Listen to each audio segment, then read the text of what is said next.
Thriver Thrivers, Authentically Me, Regina B is back with another video. How are you? I hope you've been well. I hope you've been in good health. I have not uploaded a video or checked in with you guys in like 2 months.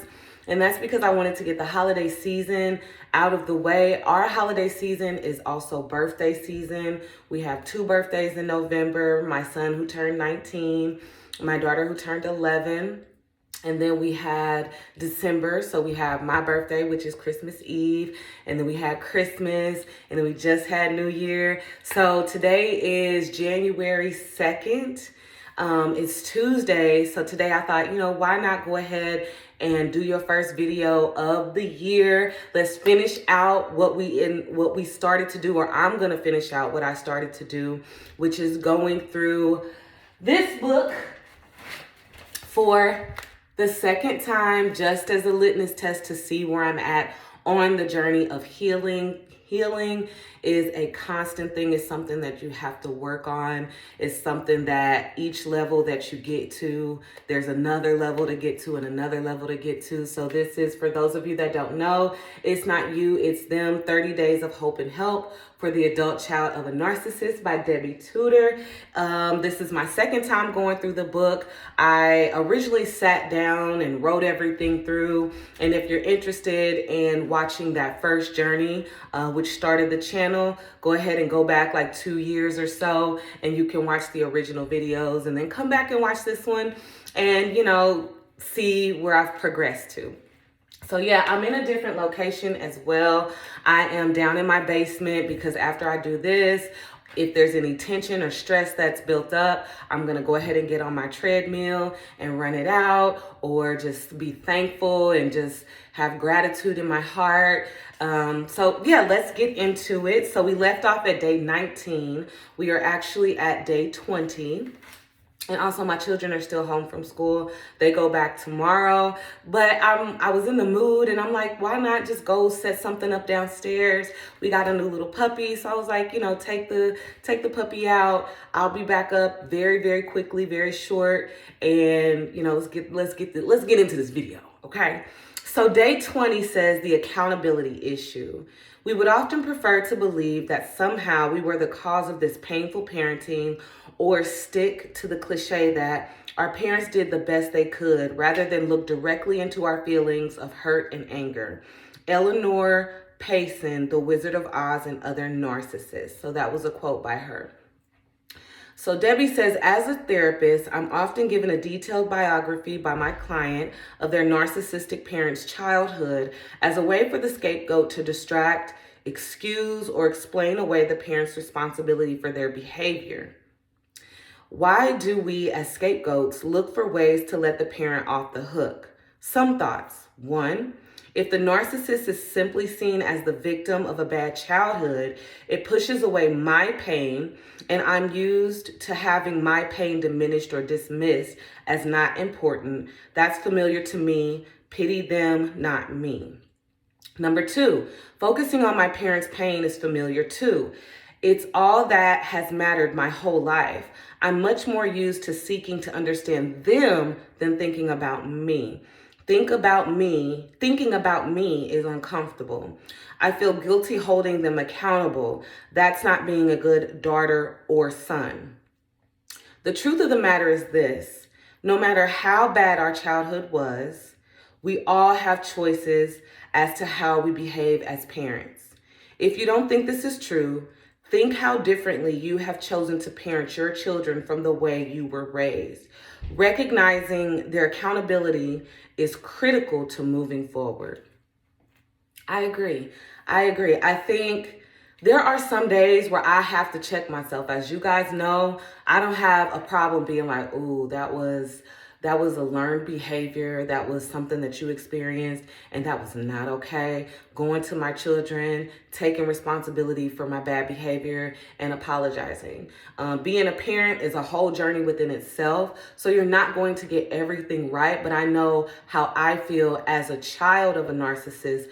Your parent taking accountability and responsibility for their bad behavior validates you, and it builds your confidence, and it helps you not doubt yourself. It's like yeah, if the child misbehaves, then absolutely discipline them. There's consequences for actions. But if I know that the way I disciplined them or the way I gave them a consequence was from a learned behavior that was done to me, that was narcissistic, if it was over the top considering what was done, I have to take that conviction because I feel convicted in my heart. And I have to sit with it and I have to ask God to forgive me. I feel that guilt. And then I go and I ask my children to forgive me. It's not an easy thing. It's a humbling thing. And I think that's why a lot of narcissistic parents are not able to do that, because they genuinely don't think that they do anything wrong ever. Okay, so, but going back through this, the quote, most definitely. I mean, we often prefer to believe that somehow we caused the pain, like I'm bad. And again, I've shared with you guys, I'm still working on not waking up in the morning thinking, what did I do wrong? What did I do bad? You know, and so that's something that as a child I learned to do. Like, what have I done wrong? What did I do bad? Oh, she's sighing. Oh, she's rolling her eyes. Or, oh, she just snapped at me. I did something. And it could be she was just going through something on her own, you know, and maybe she had a look, but I interpreted it in a way, or, you know, going through something. But again, that's me dismissing the fact that what I went through taught me that something is wrong with me or that I'm bad, and that's not true. I'm a good person. And thankfully through Christ, make sure I ain't got no lip. I am the righteousness of Christ. So, you know, I'm forgiven and I'm not wrong. I'm a good person. And so, like she said, as a therapist, I'm often given a detailed biography of my client, their narcissistic parent childhood. I used to do that a lot. I used to explain away and I used to blame, you know, some different things that happened in my mother's childhood as that's the reason why she's so emotionally detached from myself and from my sister. But again, like she said, everybody has choices. Like I could just lean on the crutch of being like, yeah, I have some narcissistic tendencies and it was because of how I raised, and you a kid, stay in a kid's place, and you know, you did this and so that's why I did that. I could use that as a crutch as well, but I choose to be different and I choose to hold myself accountable. I choose to listen to that little voice inside of me that says, "Oh, hey, you're not bad and you're not wrong, but this is the truth and this is how you should have behaved and this is how you should handle it in the future. And you're going to get better and better and better at it if you acknowledge when you make a mistake." So when she goes into some of her thoughts, why do we look for ways to let parents off the hook? If the narcissist is simply seen as a victim of a bad childhood, it pushes away my pain. This is true. And recently I had to discover and just accept someone's bad behavior. And I used to always say, well, I was there and I saw how this wasn't allowed for that person. And I saw how this abuse happened to that person. And so while some of their things that they did that someone shared with me is not okay and is extremely abusive, you know, and I would be dismissive and I would explain it away. And no, abuse is abuse and everybody has choices. And a lot of us have experienced bad childhoods, some good, some bad, and all the in between. But that doesn't give us a right to then go and be abusive to someone else. So, two, focusing on my parents' pain is too familiar. It's all that has mattered my whole life. I'm much more used to seeking to understand them than thinking about me. That is so true. When I first started this journey, before I even started my channel, I would look for ways to be like, why is she, you know, doing me like, what is this? I would pray about it. And it was before I even knew that the silent treatment was a form of abuse, that gaslighting is a form of abuse, that never apologizing is a form of abuse, and, you know, just being manipulative. And it all kind of came under the umbrella of narcissism. Before that, I would just pray and try to understand, like, well, what did I do? Well, what do I say? And I would pray about it to God and be like, well, I feel this and I'm frustrated about that. And that really hurt me. And the fact that she's unable to acknowledge the wrong that she's done, while I'm able to be like, well, maybe I went too far, or I didn't know the word triggered. But, you know, I would say, you know, you were saying this to me. And then finally, after going back and forth, I just, you know, I should have stopped going back and forth with you, actually.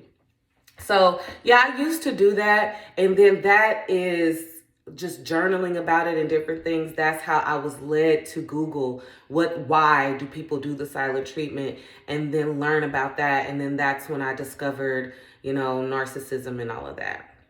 So 3, I feel guilty holding them accountable. That's not being a good daughter or son. Absolutely. I was raised in the church, in the Baptist church.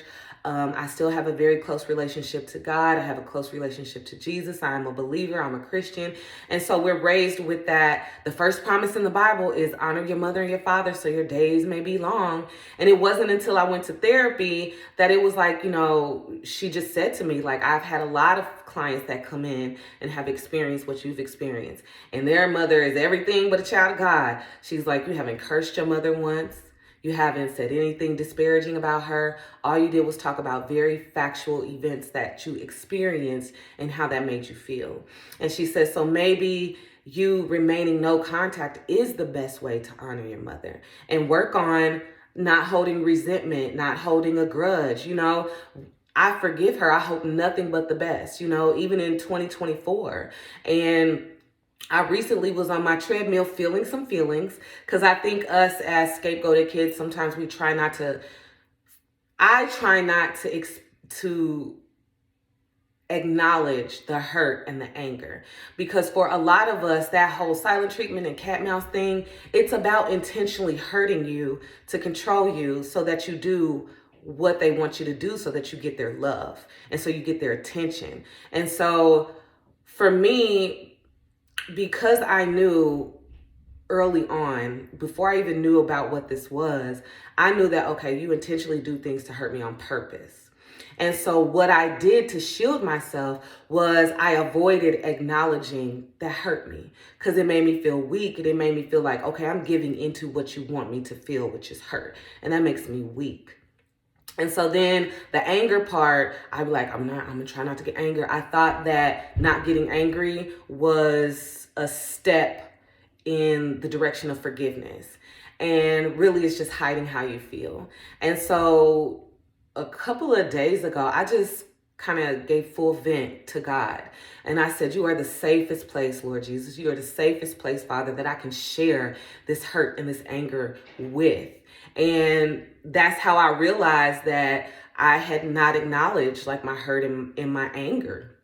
And so God is the safest place. I'm not going to complain to my therapist, to my husband, to anybody else, because God is the safest place that I can truly, truly say what I feel and say what I'm thinking. And some events that I experienced that I had kind of pushed out of my mind came back up, and I was just like, it was just helping me realize that like there were a lot of hurtful things done that would make anybody feel hurt, that would make anybody feel pain. And so it just helped me to process. And so I was on my treadmill, and I was like, I'm letting that go. Thank you. And as you go through that cycle of prayer and transparency, it's like your spirit or your human nature ultimately aligns with who you're supposed to be, who you are as a child of God. Because by the end of this particular run, I was praying blessings. Lord, bless my sister in 2024. Bless my mother in 2024. I hope they get healing. I hope they get everything that they want. I hope you shower down blessings. And that's, to me, the first step in forgiveness. Because his word tells us to bless and do not curse. And so me being able to be vulnerable with him and say, this is what I'm feeling, and I'm upset, and it's like I'm hurt, and just sharing everything with him helped me to get through that and just be like, no. And another thing, if you feel like acknowledging like someone hurt you makes you weak, I'm here to tell you what I realize is it makes you incredibly strong.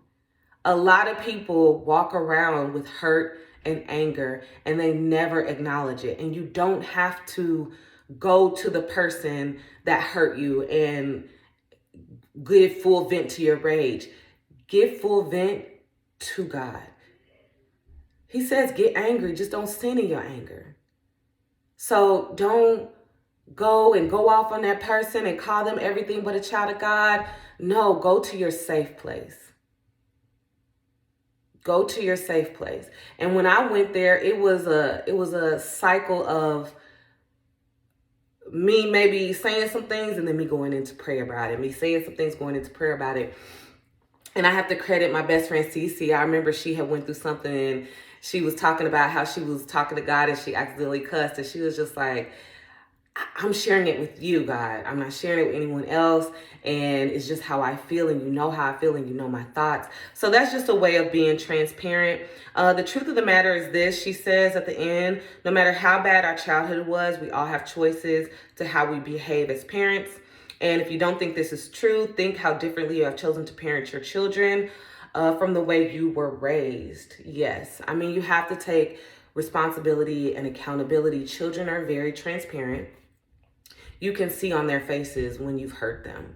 You can see in their eyes when they feel like they've disappointed you. You can, with all the love that I give my children, I have to remind them, yes, I'm upset about what you did, but I love you. I'm not angry at you. I'm angry at what you did. Give me a minute. We'll come back to it. Or if they did get in trouble and I'm like, go to your room. Just go to your room. And then they come back out and, you know, kids are so sweet. They'll write a letter and say why they're sorry they broke something. Or they'll come out, you know, saying sorry. I wrap them in my arms. I tell them it's over. Don't worry about it. We've moved on now. And if they say I'm sorry, I say it's okay. I accept it. And let's move on. And I'm sorry too if I hurt your feelings.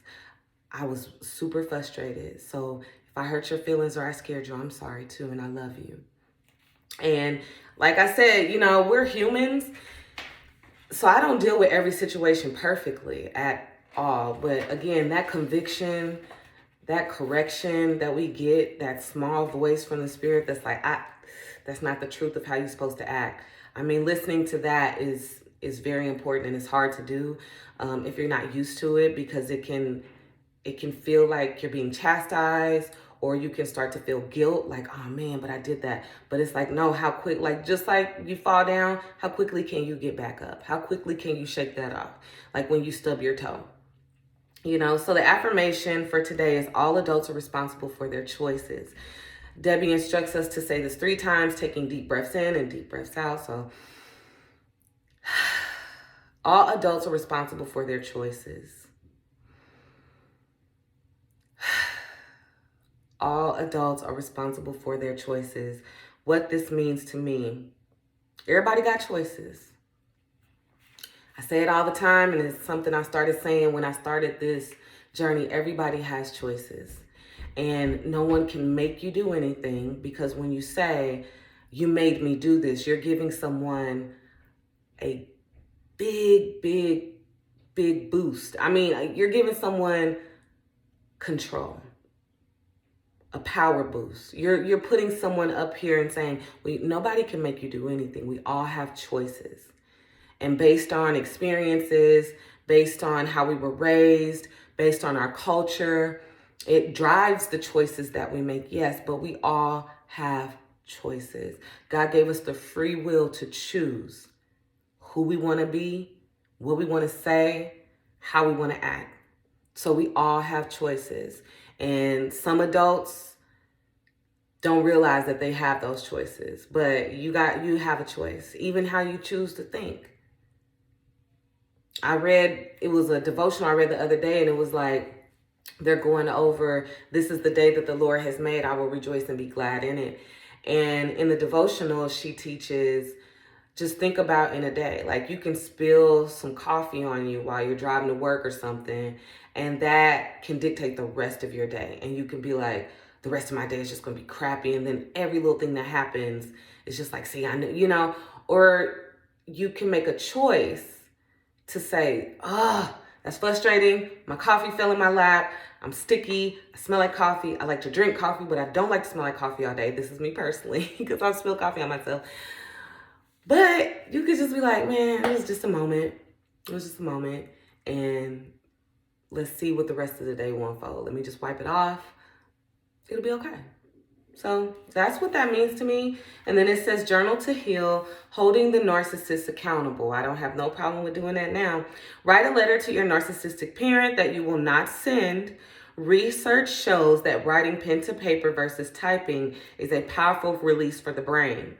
Tell them how you have let them off the hook in the past, and remind them that as the parent, they are responsible for the issues in the relationship, not you.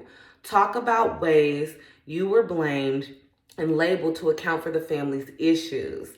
Finally, hand them back the responsibility once and for all so you can be free to go forward. I really, really recommend doing this. I've done it before. I'm not going to go through and say to whatever and say what I would say, but I truly, truly recommend you doing this, especially if you're the black sheep or the scapegoat, and especially if you have flying monkey siblings, because you got a lot that you have to unpack and a lot that you have to take off of your back and give it back to the rightful owners. You have the right to acknowledge your hurt. You have the right to acknowledge your events and experiences that happened in your life that wounded you, that caused you to doubt yourself, that caused you to lack confidence or lack of self-esteem. Some of it comes from how we're treated as children. And I know this because I have children now, and I look at them and I think about myself when I was their age, and I'm like, how are they so confident in themselves and sure of themselves? And it's amazing. And when we go to school for different events or parent-teacher conferences, the amount of compliments that they get and the good scores that they're getting at their work is just amazing to me. And so it's like, wow, who dimmed your light? Because I know I didn't feel like that when I was 11, and I know what I experienced at 10 and 11. So that played a part in it. But yeah, so I really recommend that you do that. So I'm going to read this one more time, just so you can hear what to do, so that maybe you can do it on your own. But this is the journal to heal for day 20, holding the narcissist accountable. Write a letter to your narcissistic parent that you will not send. Research shows that writing pen to paper versus typing is a powerful release for the brain. Tell them how you have let them off the hook in the past, and remind them that as the parent, they are responsible for the issues in the relationship, not you. Talk about the ways you were blamed and labeled to account for the family's issues. Finally, hand them back the responsibility once and for all so you can be free to go forward. I really recommend you do that. Like I said, that brings us to the end of day 20. I'm going to try to pound out the rest of these so that we can move on to our next workbook or move on to our next journey. I really want to try my hand at starting a running channel again. I kind of had filmed some stuff, but then I kind of was like, I don't know if I should upload it. So I'm going to try it again. And I really want to be like a running coach, a guided run coach, but make it more of an act of worship or praise.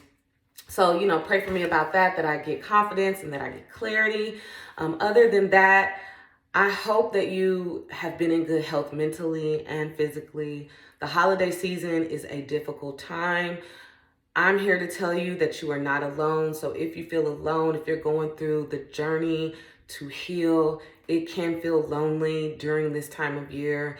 The start of the year, it can, through those holidays, it can really feel like you're the only person experiencing what you're experiencing.